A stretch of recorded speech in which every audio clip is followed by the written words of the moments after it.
Kanak-kanak lelaki autism Zen Ryan Abdul Matin yang dilaporkan hilang pada Selasa, kali terakhir dilihat memasuki kawasan Beluka berhampiran apartmen idaman Damansara Damai. Kanak-kanak berusia 6 tahun terbabit disedari hilang oleh ibunya ketika menaiki tangga untuk pulang ke rumah mereka di apartmen berkenaan kira-kira 12.30 minit tengah hari. Ismanira Abdul Manaf, 28 tahun berkata selepas kehilangan anaknya, dia cuba mencari di kawasan sekitar tetapi gagal sebelum memaklumkan kepada suami dan penduduk setempat untuk membantu mencari Zen. Selain itu, ibu kepada dua anak itu berkata, anaknya turut dikatakan dilihat bermain di tingkat 3 blok kediamannya tetapi melarikan diri sebaik melihat kehadiran orang lain. Berdasarkan petunjuk itu, Ismanira yakin anaknya masih berada di kawasan perumahan itu dan berharap ada individu yang menemuinya membantu membawanya pulang.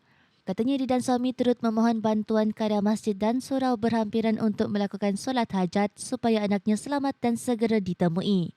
Terdahulu, Ismanira dilaporkan berkata, sebelum kejadian dia mengambil anaknya di Sekolah Kebangsaan Damansara Damai 2 dan pulang ke rumah.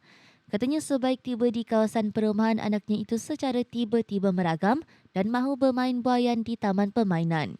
Orang kalau dewasa memang tak ada nampak dia langsung. Tapi kan budak-budak adalah. Budak-budak sekolah rendah yang tengah tunggu van tu, dia kata dia nampak anak saya masuk dalam Beluka ni. Dalam ni lah, kawasan Semak ni. Jadi tu yang polis dengan bomba datang semua cari dalam ni. Sebab ingat dia masuk dalam ni kan. Tapi memang tak ada jejak langsung. Jejak kaki budak ke apa semua tak ada. K9 pun dah bawa anjing dia dah berapa kali round, dia memang tak ada. Tak ada jejak langsung. Tak ada apa-apa clue pun. Itu yang paling takut jadi itulah. Malu saya dia tak akan pergi jauh daripada Damansara Damai. Saya rasa kat sini juga. Cuma mungkin dia tersalah masuk rumah orang ke, sebab dia jenis kalau tengok pintu rumah orang terbuka dia jenis masuk je. Dia bukan macam budak lain kan, dia anak istimewa kan. Jadi dia bukan macam budak lain, kalau kita pesan yang masuk rumah orang dia tak masuk kan. Tapi dia memang akan masuk je. Jadi saya takutlah dia tersalah masuk rumah orang. Orang tu mungkin tak tengok media ke, dia tak tahu ke. Mungkin macam itulah insting saya lah. Harap dalam ni lah hidaman ni. Dia jenis kenal jalan, tapi saya tak rasa dia akan pergi sendiri. Sebab dia jenis macam apa-apa dia nak dengan mak ayah dia. Macam kalau pergi kedai ke apa, dia tak akan main ambil je barang tu, tak. Dia mesti nak permission mak ayah dia dulu ke, dia akan tarik tangan kita ke, macam tu.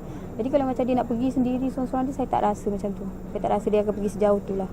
Sebab sekarang dah tersebar luas kan virus. Saya harapan pihak media boleh tolong sebarkan lagi, dan mungkinlah ada info-info sedikit ke boleh terus bagi tahu saya ke, atau pihak polis ke yang bertugas, atau sekarang saya ikhtiar cara Islam lah orang kata.